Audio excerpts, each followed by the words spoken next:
Okay, so our first data structure that we're going to learn is arrays. So arrays are multi-blocks of data that are right next to each other. Specifically static arrays, so static arrays are right next to each other in the computer's memory. So let's just put some numbers, 1, 2, 3. Now the big part about this is inside RAM. RAM is random access memory. So random access memory, it's basically those, I don't know if you remember this, but there used to be these green RAM chips in older, in the older computers. And inside this RAM, you would have two slots, or when you zoom in real close. This is how computers store memory. So they would store first a value, right? So let's store this array over here. So we're going to allocate, meaning we're going to say, hey, so this is our area. This is going to be our space, right? So we're going to store our values inside here. So I'm going to put this 1, 2, 3, our values. And we're going to have to make sure that we can access these values. So we need an address. Just like how your home has an address, these values inside RAM they have their own address. So let's just call this $0, $4, and $8. Now the reason why these $4s, 0, 8 are there is because the way that computers store numbers is by storing them in bytes. And the big thing is computers need at least 4 bytes to store one number, right? And I won't get into the technical details, just remember that we are going by 4 bytes as we move along into the static array. Okay, so big things about the static array is that first, it's fixed size. So if you remember, I said I was allocating this much memory inside our RAM. That means that I can't use more than this amount if, let's say, I want to add even more stuff into this. It just won't, you can't put anything after this, because let's say if you wanted to add a 4 in front of this, you can't, because RAM might be using this for something else in your computer, so you can't add that. So that's one big caveat in static arrays. The big thing is you can't expand them. Expansion, impossible. Of course, later on when we talk about dynamic arrays, I'll show the solution to this. But for static arrays, there is no expansion. What you have is what you have, and you can't use more than that. Okay, so big things. So first of all, let's talk about reading from the static array. So reading is incredibly quick. We'll call this constant time. Now, constant time is used in computer science because we want to see how quickly does some operations take depending on how big the input size is. So no matter how big our array is, it can be huge, right?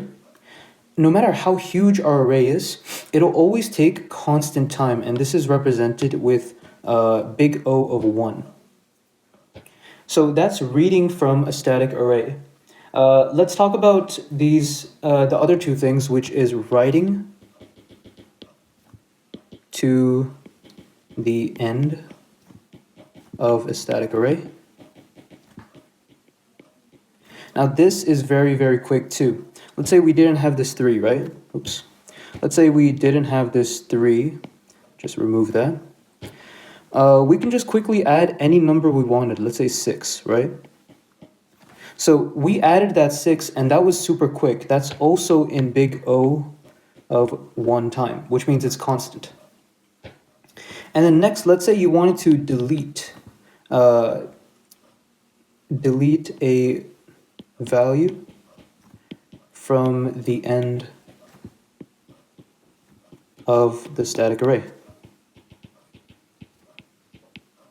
This is also incredibly quick, big O of 1. This is constant time. And if we wanted to delete it, we can just say, hey, we don't care about this anymore. Then the RAM will say, great, I'll use it for something else.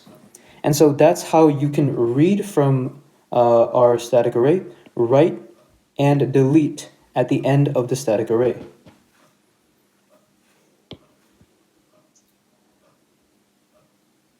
Now, I was talking about writing and deleting from the end of the static array. Let's say if you wanted to, you had some static array, let's say, I'll just call this 5, 6, 8, right? So I have this static array with 3 values. Let's say you wanted to add a number. Let's say I wanted to add 4 in the middle over here, right?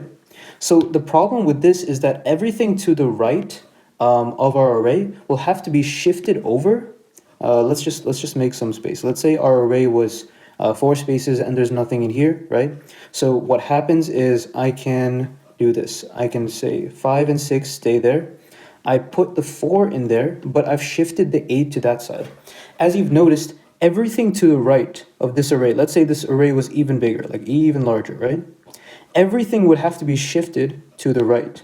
And that's extremely inefficient. This is called linear time. Linear time is big O of n. And what that means is if I want to insert our 4 over here, I would have to, at the worst case scenario, move everything to the right and then insert the 4 in, which is not great, right? It's not as fast as our constant time, which we saw over here when we're reading, writing, and deleting from the end.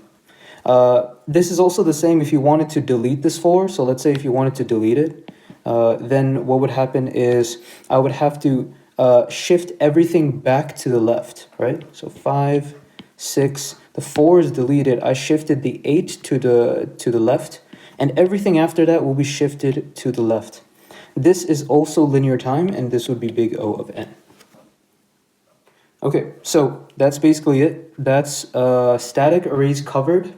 If you have any questions, put it in the comment box below and I will get to them. Right after this, we will learn about dynamic arrays, so stay tuned for that. Dynamic arrays.